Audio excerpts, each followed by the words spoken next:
Boa noite a todos. Hoje a gente vai iniciar uma nova parte da matéria, que é a frente 3, da frente 3, né, que a gente tem a sequência: termologia, óptica e ondulatória. A gente terminou na aula passada a parte de termologia completa, tá? Então aí agora a gente vai iniciar a parte da ótica geométrica, tá? Então aqui a gente vai estudar diversos fenômenos. Eu vou explicar um pouquinho dessa introdução. Lembra que a gente fez aquela aula introdutória de termologia? Aqui a gente vai fazer a aula introdutória da ótica e vamos até a parte de câmera escura, tá? Para introduzir já um pouquinho dos cálculos. Aqui é uma parte bem geométrica, é super tranquilo, tá? Se a gente for fazendo com calma, passo a passo, entendendo o que é cada coisa, vocês conseguem tirar de letra as questões de ótica, tá? Então vamos lá. Vamos dar início aqui, então. Eu fiz essa apresentaçãozinha. Hoje eu vou falar um pouquinho sobre os conceitos básicos da ótica, tá? E explicar o que é um raio de luz. Na aula que vem a gente vai entender um pouquinho mais sobre como é feito o raio da luz, tá? Mas aqui vocês vão ter uma ideia, mais ou menos, o que é dito, né? Que a onda de luz ela é tanto um corpo, tá? Tanto corpuscular quanto uma onda, tá? Então vocês vão ver diversos comportamentos que na ondulatória vai ser explicado, que é a próxima parte grande da matéria, tá? Mas vamos seguir aqui passo a passo explicando para vocês o que é cada coisa. Eu vou falar um pouquinho aqui, só para a gente entender o que tange nessa parte da ótica, tá? Alguns fenômenos ópticos que eu apresento para vocês é o halo solar, o arco-íris, o eclipse, a gente tem também a miragem, a gente tem a formação das imagens, fotografia, tá? Então, tudo isso está dentro do escopo da ótica. E a gente vai entender como esses fenômenos são feitos, o porquê, eh, como acontece cada passo, tá? Então a gente vai entender um pouquinho de cada coisa. Vamos lá. Primeiro a gente vai entender as fontes luminosas, tá? Lembra que no Fundamental 1 ou 2, quando vocês começam com as ciências, né, é explicado o Sol, é explicado, a Lua, e a gente sabe que a Lua ela não tem luz própria, ela reflete a luz do Sol. E isso tudo tem um nome na física, tá? No caso, o Sol, a gente vai chamar ele de uma fonte primária. Que são as fontes primárias? São aquelas que produzem a luz própria. Então a gente tem aqui o nosso grandioso exemplo, é o Sol, as estrelas, a lâmpada acesa, tá? É tudo aquilo que produz a sua luz própria. E quem são as fontes secundárias? As fontes secundárias são aquelas que refletem as luzes da primária. Aqui um exemplo clássico, no caso, seria o Sol e a Lua, porque a Lua reflete a luz do Sol, mas também temos nós mesmos, as pessoas, superfícies, tá? Que não produzem luz própria, uma lâmpada apagada. Então, é tudo aquilo que não produz luz própria, tá? É chamado de fonte secundária. E aí a gente vai falar um pouquinho sobre a dimensão dos corpos. Lembra que na mecânica, na primeira aula de mecânica, vocês devem ter visto isso, onde a gente explicava o que que era um corpo extenso e o que que era um corpo pontual, né? Lembra, do exemplo, por exemplo, uma formiga e um trem. O trem, em comparação à formiga, importa-se o seu tamanho. Então, ele é dito um corpo extenso. E a formiga, em comparação ao trem, não é desprezível, né, o seu tamanho, é quase nulo. Então, ela é dito uma coisa pontual, tá? E aqui na ótica, a gente vai ter a mesma coisa. No caso, então, a gente teria, que é uma fonte pontual? É uma fonte de luz de dimensão muito pequena, quase desprezível. A gente diz desprezível quando comparado às dimensões de outras coisas, por exemplo, o Sol em relação à Via Láctea, ou esse pontinho em relação a essa bola gigante, tá? Então são fontes de luz que têm dimensão desprezível. E uma fonte extensa, né, dita extensa, é aquela em que suas dimensões, elas não são desprezíveis. Então, por exemplo, a gente tem, assim, o Sol em relação ao sistema solar. A gente sabe que o Sol, ele é quase a massa total do sistema solar, então o seu tamanho, ele é absurdamente considerável, tá? E por ele ser uma fonte de luz, o sistema solar só reflete toda a luz que vem do Sol, então, assim, a gente tem que o Sol é uma fonte extensa comparada ao sistema solar, tá? Só para vocês entenderem mais ou menos. Aqui a gente vai ter uma coisinha que mais para frente eu vou mostrar aqui o desenho, onde você tem a representação de um raio de luz e de um feixe de luz, tá? Um raio de luz a gente indica por uma flechinha, tá? Uma única flechinha orientada. E um feixe de luz são diversas flechinhas, tá bom? Então é dessa maneira que a gente vai representar o raio de luz e um feixe de luz, tá? Então um raio de luz, ele é dito uma fonte pontual comparado a um feixe de luz, tá bom? Mas aqui são coisas bem básicas, assim, só para a gente entender um pouquinho. Aí agora a gente vai falar sobre a coloração. Como a gente pode chamar a coloração dos corpos, tá? Um corpo dito monocromático, esse mono indica um, é um corpo que é feito de uma única cor, de uma única coloração. Aqui eu representei por uma bolinha de cor azul, mas ele poderia ser de cor vermelha, cor branca, preta, tá? Algo com uma única cor, tá? Então ele é dito monocromático. E algo policromático, esse poli indica vários, muitos, indica diversas cores. Então, aqui eu dei um exemplo, por exemplo, do arco-íris. É um corpo policromático, onde a gente tem diversas cores fazendo parte do seu corpo, tá? E aí, vamos seguir. Eu tô falando mais rapidinho para esse vídeo não ficar longo, tá? Então, vamos entender um pouquinho sobre os meios de propagação. A gente tem três meios: o meio transparente, o translúcido e o opaco. Vamos entender a diferença entre eles. O meio transparente é onde a gente tem a passagem total da luz, ou seja, a gente consegue ver o que está do outro lado, com nitidez, o objeto do outro lado. Aqui esse rapazinho ele está segurando esse vidro, então a gente consegue ver tudo que está do outro lado, o objeto que está do outro lado, que no caso é esse vaso de flor, tá? Então, a gente vê com total nitidez, porque passa a imagem completa do outro lado. Então, isso daí é um meio transparente, então você consegue enxergar tudo com nitidez. O meio translúcido, a gente é passada luz, tá? Mas a gente não consegue ver o outro lado com nitidez, que é nesse caso daqueles vidros foscos, tá? Então, a gente consegue ver o outro lado, consegue ver o objeto que está do outro lado, mas não com nitidez. Esse vidro aqui ele é chamado de um vidro leitoso, tá? Então, ou aquele do box, vocês sabem que a gente consegue ver o formato da coisa do outro lado, né, no caso da pessoa tomando banho, mas a gente não consegue ver com nitidez. Então, isso daí é dito um meio translúcido. E em terceiro, que é o meio opaco, que é quando a gente não tem passagem, a gente não consegue enxergar nada que está do outro lado, que é no caso de boa parte das coisas, né? Por exemplo, aqui eu coloquei um muro de tijolos.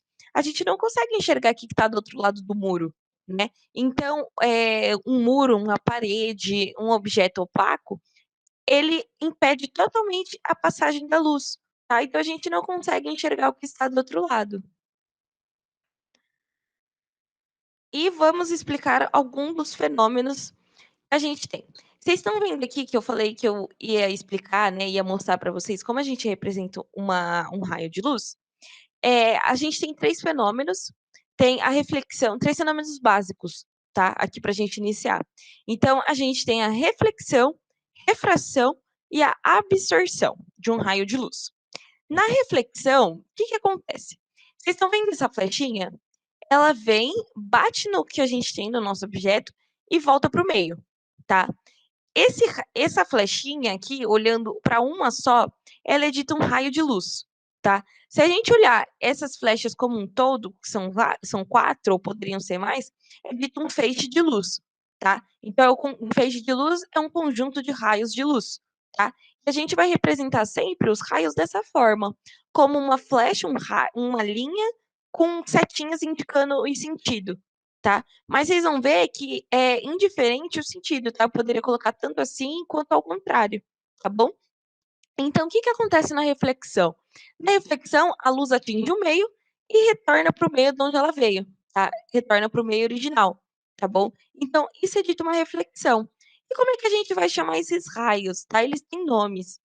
Antes da gente bater na superfície, quando ele tá vindo assim, ó, vocês estão vendo que ele tá descendo e depois ele bateu. Quando ele está descendo, ele é dito um raio incidente, tá? Que ele vai incidir na superfície, no objeto, no que você tiver, tá? Então, aqui, ó, desse lado aqui, ele é dito um raio incidente. Depois de refletido, quando a gente já bateu na superfície e voltou para o meio original, ele é dito um raio refletido, tá? Então, a gente pode falar assim, o raio incidente... Não, o raio incidiu em tal objeto e foi refletido para o meio, tá? Então, a gente tem essas duas nomenclaturas, o raio incidente e o raio refletido, tá? Então esse é o fenômeno da reflexão. É você ter, por exemplo, superfícies metálicas. A gente tem a luz do sol, ela bate na superfície e ela volta pra gente, tá? Então, é esse o fenômeno da reflexão, tá? Então, o raio incide e o raio reflete para o meio original. Aqui no meio, a gente tem o fenômeno da refração. O que é a refração? É quando a gente faz com que o nosso feixe de luz, o nosso raio de luz, ele passe de um meio para o outro. O meio, o que eu quero dizer? É o local onde ele está inserido. Aqui, por exemplo, eu tenho uma lanterna, né? E ela está ligada no ar, aqui é ar atmosférico, ar normal, e aí ela é refratada dentro de um copo de água, tá? Então a luz ela passou do ar para a água. Então a gente diz que essa luz foi refratada. Então quem é esse raio de luz aqui, ó? Não tá com a seta, mas tá o feixe de luz.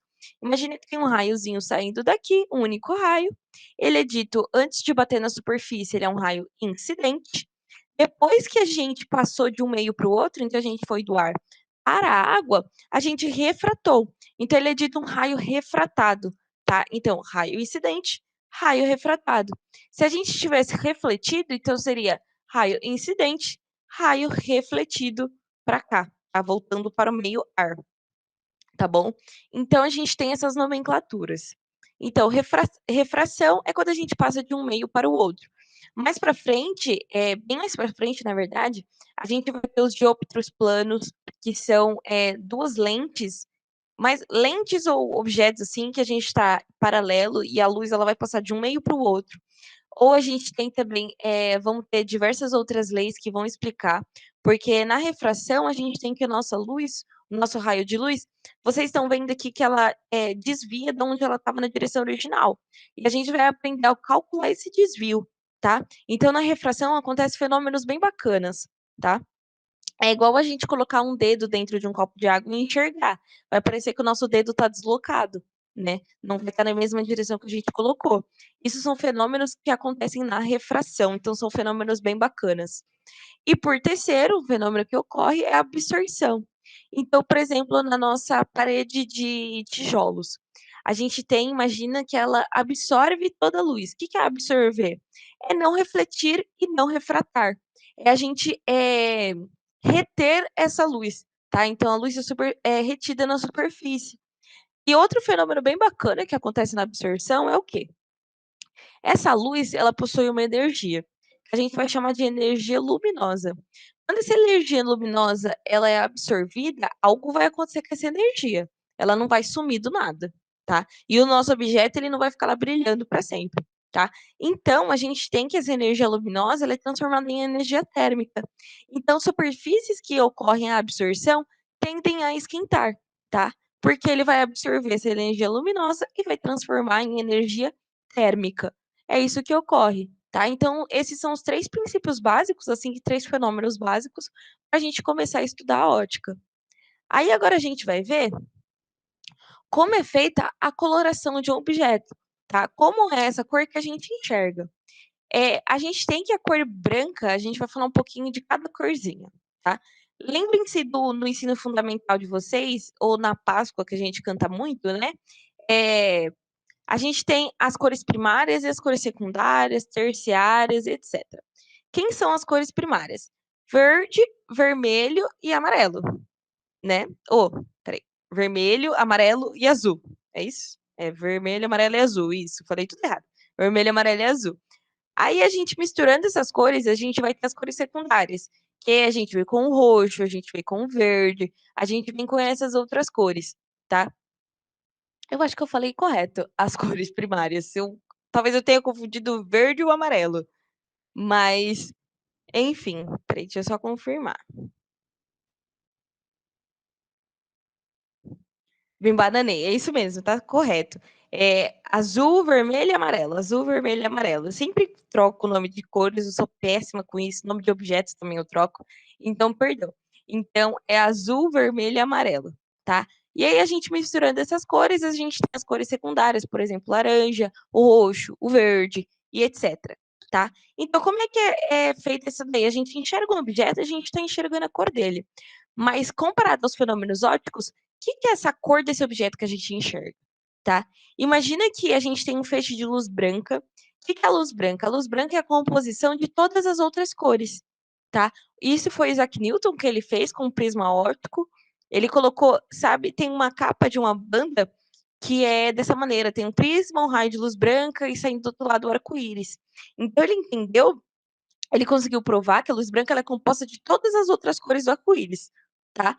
E aí, quem é a luz preta? A luz preta é a ausência de cor, tá? Mas ela é a mistura de todas essas cores, mas ela é a ausência de cor, tá bom? Então, quando a gente tem um objeto iluminado pela luz branca, o que que acontece? Eu coloquei essa flor aqui. Imagina que eu estou iluminando ela com a luz do sol, tá? A luz do sol branca.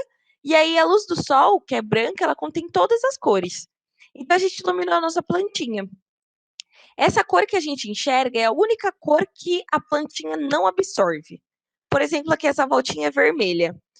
A planta ela absorveu nessa parte todas as outras, todo o outro espectro de cor, tá? Então, o azul, o laranja, todas as outras cores, o lilás, e refletiu de volta o vermelho. Então, a cor que ela demonstra é a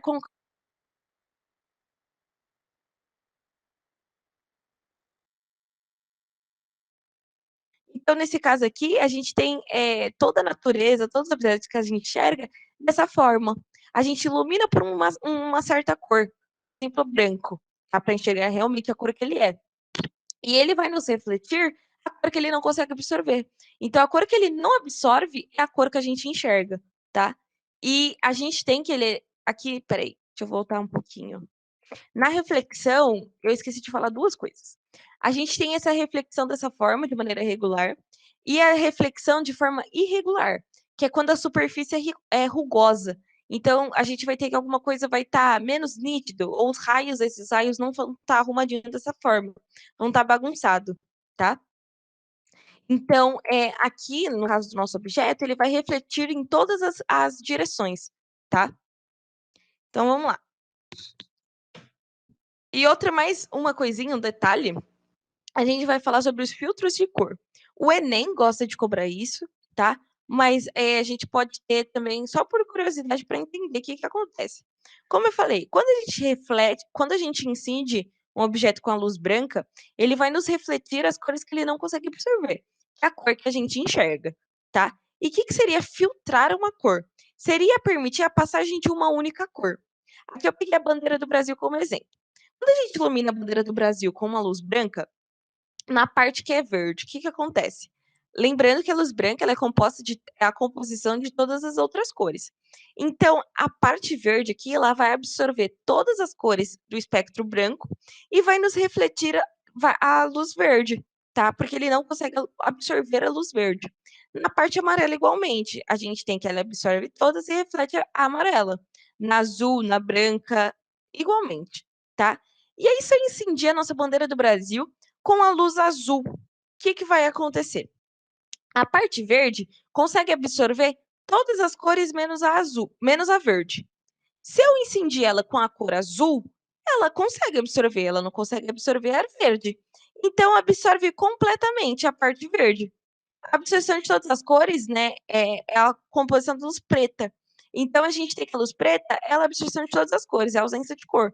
Então, vai nos demonstrar preto, tá? Assim como a parte amarela. A amarela consegue absorver a cor azul. Ela não consegue absorver a cor amarela. Então, vai nos mostrar preto. A parte azul vai nos demonstrar azul, porque ela consegue absorver todas as cores, menos a azul. E a azul é a única que eu estou incidindo. Então, a gente consegue enxergar o azul. Essa parte aqui no meinho, ela é verde. Vai se demonstrar, então, preta, tá? Assim, se a gente incidir com uma cor monocromática verde. Então, tudo que é verde consegue refletir o verde. Agora, quem não é verde vai absorver a cor tranquilamente. E essa absorção de cor nos dá uma ausência de cor, que é a cor preta, tá? Que a gente consegue enxergar o preto. E assim como se a gente fizer na amarela, tá?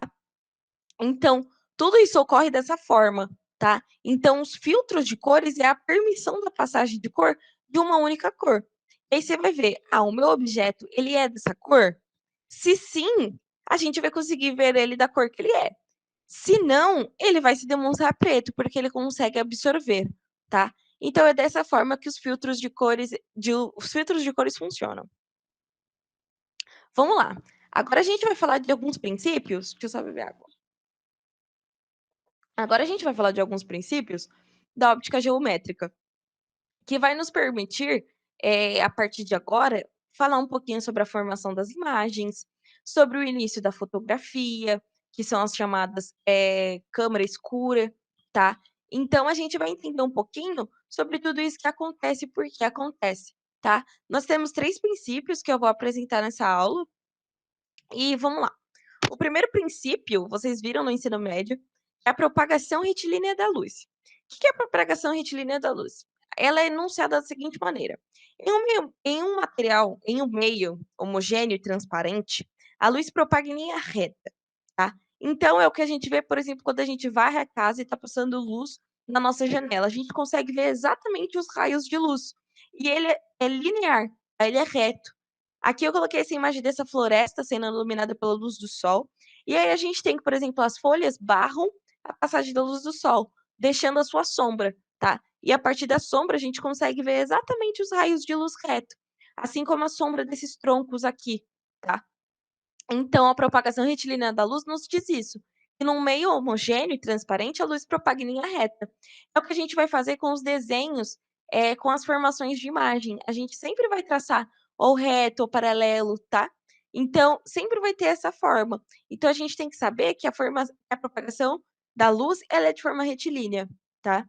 O segundo princípio, ele é o da independência da luz. Que é esse princípio? Eles dizem o seguinte, ele é enunciado da seguinte forma: quando dois raios de luz ou mais se cruzam, propagam-se em diferentes direções, um não interfere na trajetória do outro.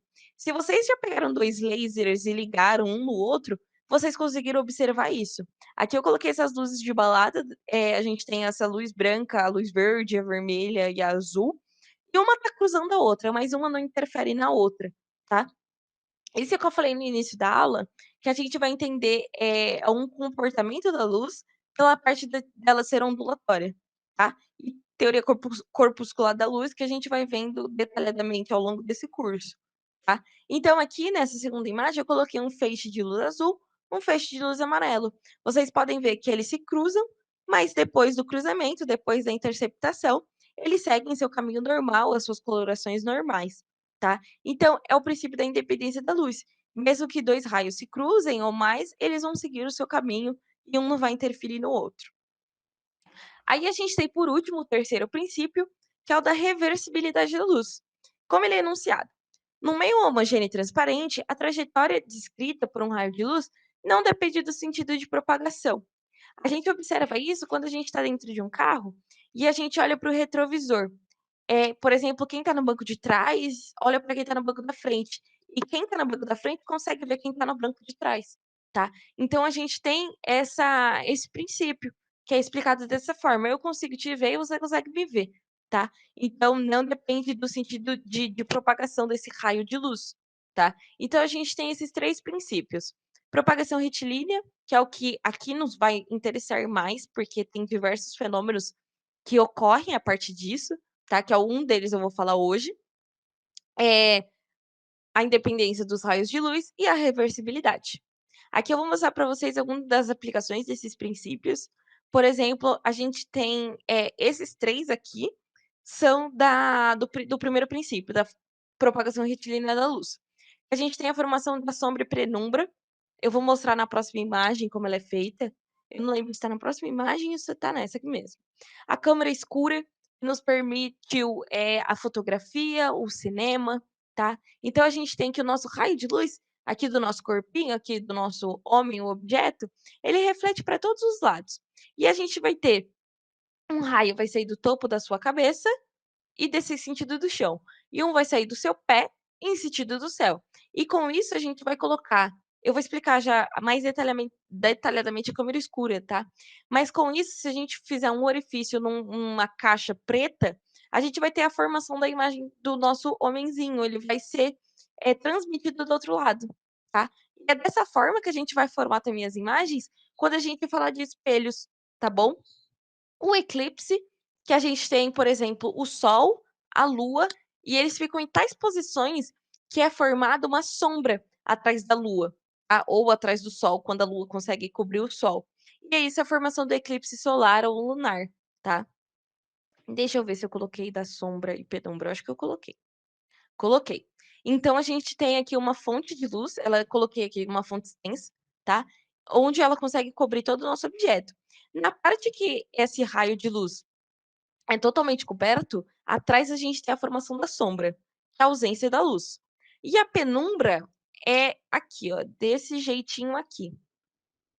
Passa uma certa quantidade de luz, tá? Mas não toda, tá bom? Então ela é formada, o nome disso é penumbra. Essa parte mais acinzentadinha, tá? E eu acho que agora eu vou explicar isso aí, câmera escura. É a última coisa que eu vou explicar hoje. Mas antes de explicar isso, eu vou fazer algumas questões com vocês, que eu quero apresentar algumas ideias, tá? Para vocês. Então vamos lá. Deixa eu transmitir essa tela.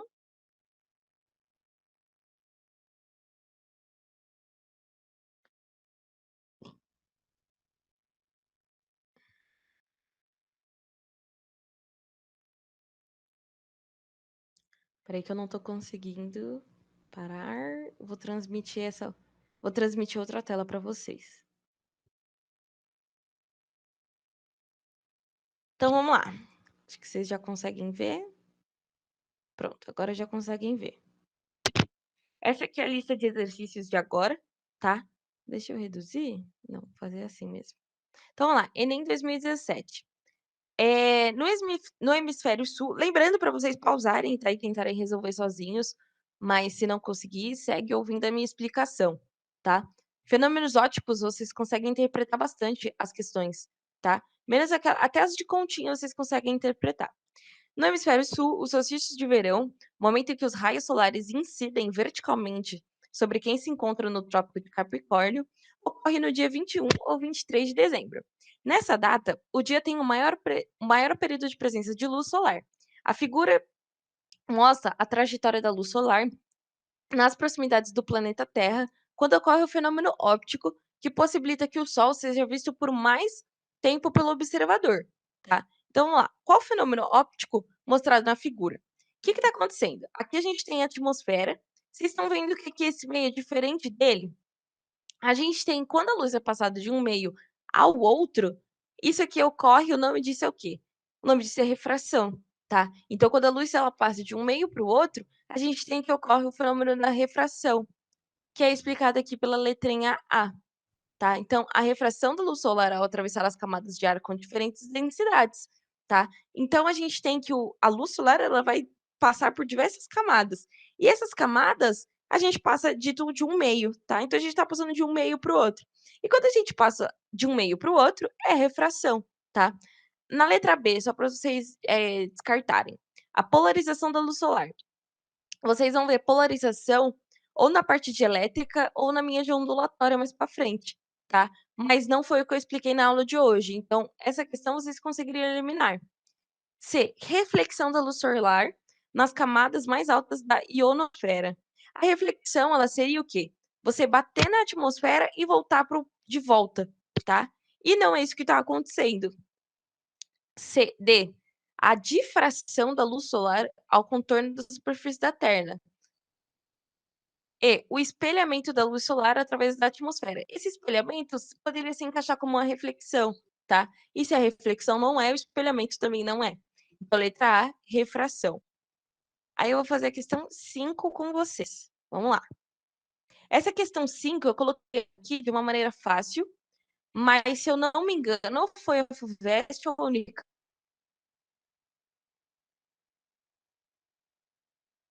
ou a Unesp.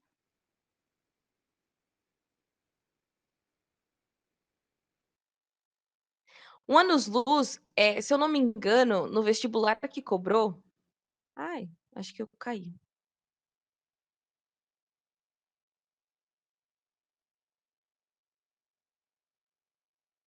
Voltei.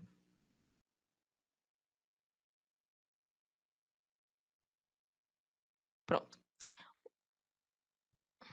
Ih, tá caindo.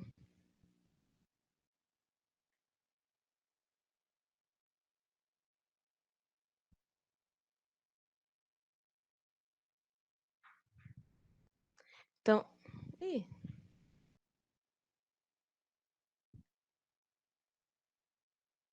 prontinho. Eu acho que agora tá aqui a imagem.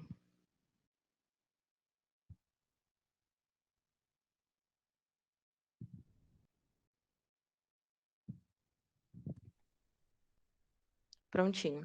Acho que agora dá para ver. Então vamos lá. O que que é a medida de anos-luz? A medida de anos-luz, ela é uma medida de distância. Muita gente interpreta como uma medida de tempo, mas não é. Ela é uma medida de distância, tá? Porque o que que é um ano-luz? É a distância percorrida pela luz durante um ano. Distância. O Enem, ou era a FUVEST ou era a Unicamp que cobrava isso, tá? Falava sobre o anos-luz e muita gente errou porque colocou como uma medida de tempo. E não é uma medida de tempo. É a distância que a luz percorre durante um ano, tá? A gente tem que... É o seguinte, um segundo, a luz percorre 8... Oh, 3 vezes 10... Em um segundo, a luz percorre 3 vezes 10 a oitava metros, tá? Em um segundo. Em um ano, a luz percorre aproximadamente, tá? 9,5, 10 a 15 metros. A velocidade da luz vocês precisam saber. A maioria dos vestibulares dão, mas vocês precisam saber, tá? Que é 3 vezes 10 a 8 metros, tá? Então, durante um ano, a luz percorre 9,5 vezes 10 a 15 metros. E isso é dito um anos-luz, tá? Então, um anos-luz equivale a 9,5 vezes 10 a 15 metros. Ou seja, é a distância que a luz percorre durante um ano, tá? Então, a gente tem que o anos-luz, ele é uma medida de distância. E o que que esse exercício pede? Ele quer saber, em 26 anos-luz, quanto que esse planeta, né? Acho que é um planeta, deixa eu ver. É um sistema planetário ao retorno da estrela Vega, que está situado a 26 anos-luz da Terra. Isso significa que a distância de Vega até a Terra em metros é da ordem de... Ou seja, ele quer saber quanto que equivale a essa distância. A gente poderia fazer regra de 3, tá? Mas é só multiplicar. Ó, um anos-luz equivale a 9,5 vezes 10 a 15 metros, tá? E 26 equivale a quanto? É só fazer 26 vezes 9,5. Isso, vocês façam aí na calculadora bonitinho, vocês vão ver que vai dar 234, 10 a 15. Só que em notação... Ai, 10 a 15. Só que em notação a gente tem que arrumar isso aqui, tá? Porque isso aqui não tá entre 0 e 9. Aqui a gente tem que arrumar. E arrumando para a notação científica, a gente tem que ficar 2,34 vezes, andamos com a vírgula duas vezes para a esquerda, aumento aqui. 10 a 17 metros, tá? E ele quer saber essa ordem de grandeza. Essa ordem de grandeza é que aqui faltou elevar, tá? Aqui no caso é 10 elevado a 17, 10 elevado a 9, 10 elevado a 7, 10 elevado a 5, 10 elevado a 3. E aqui, então, nesse caso, a gente consegue visualizar que a ordem de grandeza é o quê? 2 elevado a 17. Letra A, tá? Então, mas esse exercício aqui eu não peguei nem pela continha, eu peguei mais para explicar para vocês sobre essa medida de anos-luz, tá? É uma medida muito usual na ótica e na parte de astronomia e tudo mais, tá? Eu vou fazer mais um exercício com vocês, que é o 4. É sobre aquele filtro de luz que eu falei, Enem 2014. É comum os fotógrafos tirar fotos coloridas em ambientes iluminados por lâmpadas fluorescentes, que contêm uma forte composição de luz verde. A consequência desse fato na fotografia é que todos os objetos claros, principalmente os brancos, aparecerão esverdeados. Para equilibrar as cores, deve-se usar um filtro adequado para diminuir a intensidade da luz verde, que chega aos sensores da câmera fotográfica. Na escolha desse filtro, utiliza-se o conhecimento da composição das cores primárias: vermelho, verde e azul. E as cores secundárias: amarelo, que é a mistura de verde com vermelho, ciano, que é a mistura de verde com azul, e magenta, que é a mistura de verde e azul, vermelho e azul, tá? Na situação descrita, qual deve ser o filtro utilizado para que a fotografia apresente as cores naturais do objeto? O que a gente quer? A gente quer reduzir essa passagem de luz verde. Como é que a gente vai fazer isso? Utilizando filtros que não possuem a luz verde. Porque se a gente utilizar o filtro, lembra que o filtro ele permite a passagem da luz que está no filtro, tá? Então, se a gente usar um filtro que contém a luz verde, vai intensificar esse esverdeado, tá? Então, o amarelo contém luz verde, cancela o amarelo. O ciano contém luz verde, cancela o ciano. O magenta não contém luz verde, então o magenta pode ser. Verde, não. Se eu colocasse um filtro verde, só ia passar luz verde, que ia ficar tudo verde, tá? O vermelho não, por quê? Porque senão a gente tem a mistura das cores, tá? A gente só conseguiria enxergar as cores com composição vermelha, tá? Então, não também. A gente tem essa luz fluorescente, né, incandescente, que tem a luz verde, a gente coloca um filtro de luz vermelha e azul para reduzir essa passagem de luz verde. Então, alternativa correta, letra D, magenta, tá? Porque é o filtro que não contém a luz verde, tá bom? Vamos lá. Vou fazer mais um que é para introduzir o conceito de câmara escura. Vamos lá. Vocês vão ver que esses conceitos de câmara escura, se vocês tiverem uma noção de proporção de triângulos, né? De semelhança de triângulos, vocês conseguem resolver ela sem a necessidade da formulazinha. Mas vocês vão ver que a fórmula é literalmente semelhança aqui desse tipo de triângulo, tá? Então vamos lá.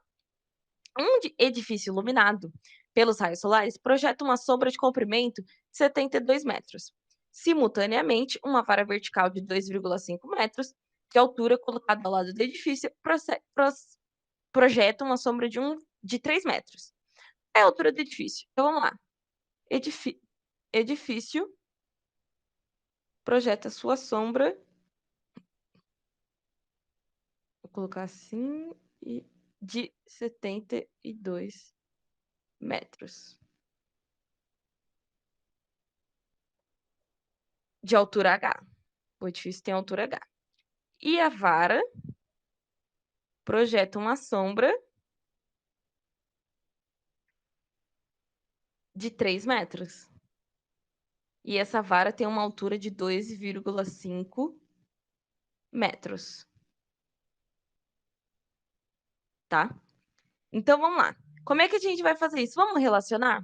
Deixa eu colocar, só mudar a cor aqui para ficar mais fácil de enxergar. A gente tem esse triângulo aqui, ó.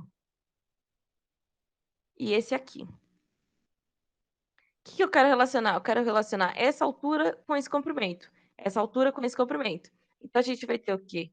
H é proporcional à altura de 2,5, assim como a sombra de 72 é proporcional a 3, tá? Então, essa altura está relacionada com essa, esse comprimento está relacionado com esse. Realizando essas continhas, multiplica em x, né? Então, a gente tem 3H é igual a 72 vezes 2,5. Isso aqui vocês vão ver, se fizer essa continha, 72 vezes 2,5 é 180. A gente tem que H, então, passa dividindo. É 180 dividido por 3. 18 dividido por 3 é 6 e acrescento zero. Então, 60 metros, tá? É a altura deste edifício. Então, letra C, 60 metros, tá? Então, é dessa forma que a gente vai fazer. As questões de câmara escura vão ser feitas da mesma maneira, vocês vão ver, tá? É relacionar altura com distância, altura e distância, altura e distância. Então, vamos voltar aqui para tentar explicar para vocês. Acho que vocês conseguem ver a minha outra guia agora. Isso mesmo. O que é a câmara escura? Historicamente, a gente tem que a câmara escura, ela é o seguinte, foi estudado esse comportamento retilíneo da luz, tá? Dos raios de luz, E aí você vai pegar uma caixa com a sua parte exterior opaca, tá? E feita um furinho. A gente vai ver que a passagem do raio de luz, ele atravessa esse furinho, quanto menor é o furinho, mais nítida é a imagem no fundo da caixa, tá? E a gente tem a formação da imagem inversa, tá? Ela vai estar ao contrário, no fundo da caixa. Ó, coloquei outras imagens para vocês, tá? Então é dessa maneira que ela é composta. A gente enxerga isso aqui é uma câmara escura. O que é interessante para nós? Relacionar a altura do objeto com a altura da imagem, a distância que o objeto está do orifício com a distância da imagem para o orifício, tá? Então, a gente tem, a partir disso, a gente conseguiu colocar a fotografia, porque ao invés desse fundo aqui só ser refletido na nossa imagem, a gente coloca uma superfície fotossensível. Então, ela queima e nos dá a imagem, tá? Então, aqui é o início da fotografia, tá? Então, vocês podem ver, quem gosta dessa parte mais audiovisual, que aqui é um pedaço bem interessante. Eu vou apresentar essa outra guia para vocês. Espera aí. Para poder fazer as continhas com vocês. Então, vamos lá. Acho que agora vocês conseguem ver aqui a minha imagem. Então, vamos lá. Deixa eu só aumentar para ficar melhor. Então, quem a gente quer relacionar? A gente quer criar uma relação com a altura do nosso objeto e a altura da imagem. A distância do objeto para o orifício e a distância da imagem para o orifício. Como é que a gente vai relacionar? Vocês estão vendo que forma-se um triângulo? Então, a gente consegue relacionar as medidas, tá? Tanto esse triângulo aqui, quanto com esse daqui, tá? Então, quem a gente vai relacionar? A altura do objeto é proporcional à altura da imagem. A distância do objeto até o orifício com a distância da imagem até o orifício, DI. É assim que é essa formulazinha, tá? Aqui vocês vão ver. Pronto, estou compartilhando outra guia. Que eu chamei de OI, P e P', tá? Mas é só por conta disso. O de objeto e de imagem. P, distância do objeto até o orifício, e distância da imagem até o orifício, tá? Então, as questões, elas vão trabalhar nisso. Ah, em uma câmara escura, um objeto de tal tamanho, a distância de tal tamanho da câmara. Forma-se uma imagem com altura H, que tem a distância tanto até o orifício, tá? E aí vocês façam as continhas. É isso que vão cobrar de nós, tá? Então, vamos fazer questões sobre isso? Lista 1. Vamos lá. Deixa eu apresentar aqui para a gente encerrar a nossa aula.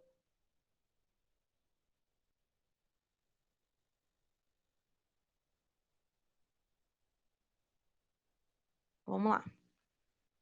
É a questão 8 da lista aqui. É uma imagem... Peraí, deixa eu trocar a cor do negócio. Então, vamos lá. Uma imagem focada em uma árvore numa distância, numa câmera escura,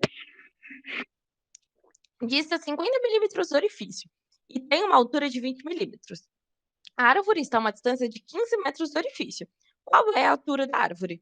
É isso que basicamente as questões vão te cobrar, tá? Então, vamos lá ver quem são essas alturas. A imagem focada de uma árvore dista 50 milímetros do orifício. Então, aqui é 50 milímetros.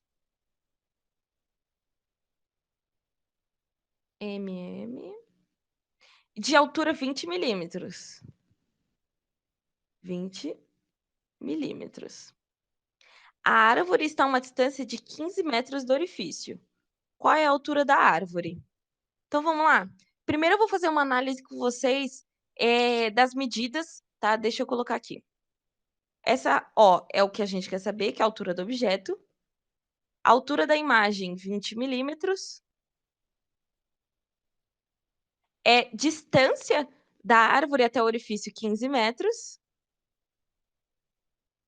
E distância da imagem até o orifício, 50 milímetros. Por que que eu não estou colocando as unidades, não estou arrumando? Porque a gente vai ter o seguinte, deixa eu colocar aqui em vermelho. A gente tem que aqui em milímetro, aqui em milímetro, aqui em metro e aqui em metro, tá? Quando a gente passar esse 20 multiplicando 15, a gente vai ter milímetro dividido por milímetro. E a gente vai cancelar essas unidades, tá? Então, por isso que eu não estou colocando. Porque a gente já vai ter a nossa resposta direta em metros, tá? É só única e exclusivamente por isso que eu não estou arrumando as medidas, tá bom? Então, vamos lá. Passei esse 20 multiplicando meu 15 e o 50 multiplicando a meu Ozinho aqui, a minha altura H. 20 dividido por 20 vezes 15, deixa eu colocar, peraí, 50, ó. Vou colocar um ó assim, ó. É igual a quem? 2 vezes 15, 30, acrescenta um zero, 300. Ó, então, é quem? 300 dividido por 50. O zero corta, vai ficar 30 dividido por 5, que é 6, tá? Então, nossa, esse 6 ficou horrível. Então, a altura é de 6 metros, tá? Então, a altura da nossa árvore é de 6 metros, tá? Letra C. Eu coloquei mais um exercício aqui, vocês refaçam, tá? Mas é exatamente proporção. Objeto sobre imagem é igual a distância do objeto até o orifício, e imagem até o orifício. É essa caixinha aqui que vocês vão utilizar, tá? Mas se vocês não souberem essa fórmula, vocês façam por semelhança, tá bom?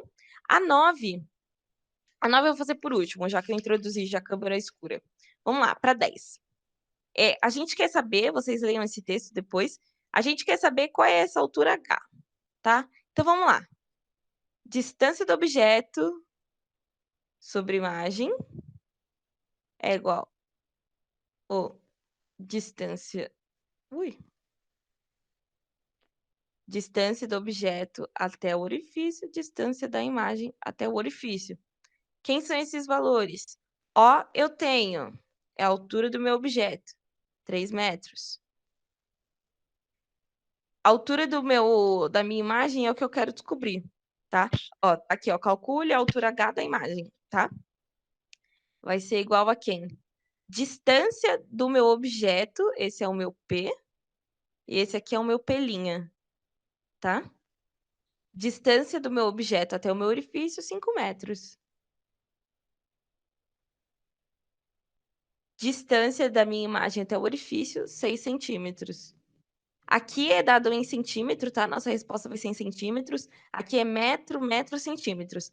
Quando a gente passar esse 3 para cá ou 6 para lá, a gente vai ter a divisão de metro por metro e vai dar a resposta em centímetros, tá? Façam essa análise de centímetros e metros para saber qual é a nossa resposta, tá? Qual é a medida da nossa resposta. Só com treino vocês vão conseguir. Então, vamos lá. Passo multiplicando em cruz. Vai ser 3 vezes 6, que é 18, é igual a 5H. Ou seja, H é igual a 18 dividido por 5. Façam aí no cantinho do caderno, vocês vão ver que isso daí dá 3,6, tá? E a nossa resposta é em centímetros. Vocês estão vendo que essa questão... Ai, ficou feio.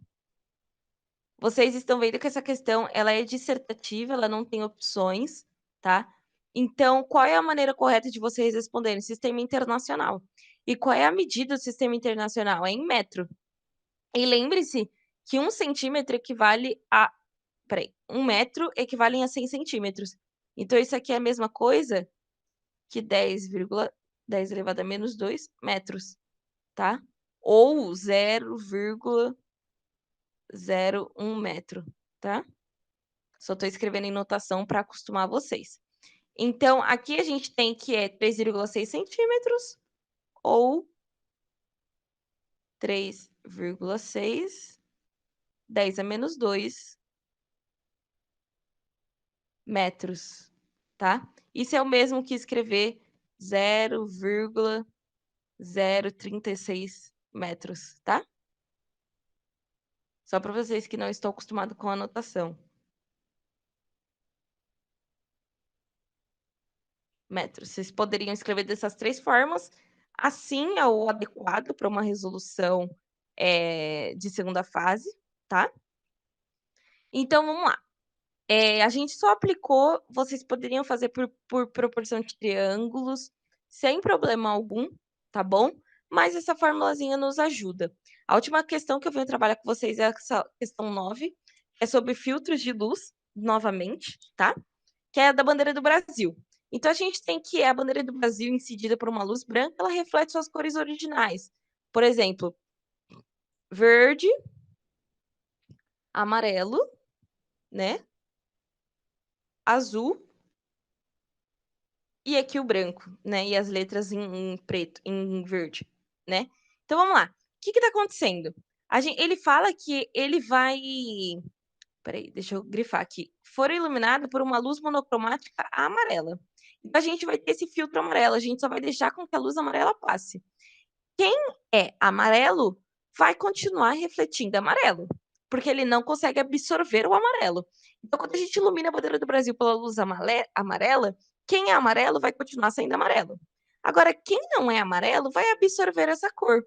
Então, e não vai refletir nenhuma, ele vai unicamente absorver. Então, quem não é amarelo vai refletir preto, tá? Então, todo mundo que não é amarelo vai refletir preto. O branco, lembre-se que ele é a mistura de todas as cores, tá? Então, eles refletem todas essas cores, consegue absorver o amarelo, tá bom? E vai refletir o amarelo de volta. Então, o que que ele fala? Na parte 1, amarelo, aqui é branco, ou seja, vai refletir amarelo, verdadeiro, porque a luz branca ela vai refletir todas as outras, né, que a gente iluminar. Se a gente iluminar por branco, vai refletir o branco. Se a gente iluminar com verde, vai refletir verde. Se a gente iluminar com amarelo, vai refletir amarelo, tá? Então é assim que fica a bandeira do Brasil, iluminada por uma luz amarela, tá? Então, na parte 1, amarela, verdadeiro. Na parte 2, preto, verdadeiro. Então, letra A. Deixa eu mudar só a cor para ficar visível para vocês. A, verdadeiro. 2, só pra gente ver, não tá incorreto, não. Na parte 1, amarela, verdade. Na parte 2, verde, não, porque a gente tá incidido com uma luz amarela. Eu coloquei até aqui pra vocês. Deixa eu compartilhar essa guia aqui de novo e voltar. Tá bem no iniciozinho.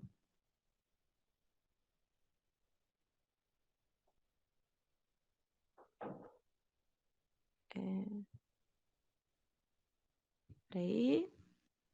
Que tá aqui que a gente tem a formação da imagem.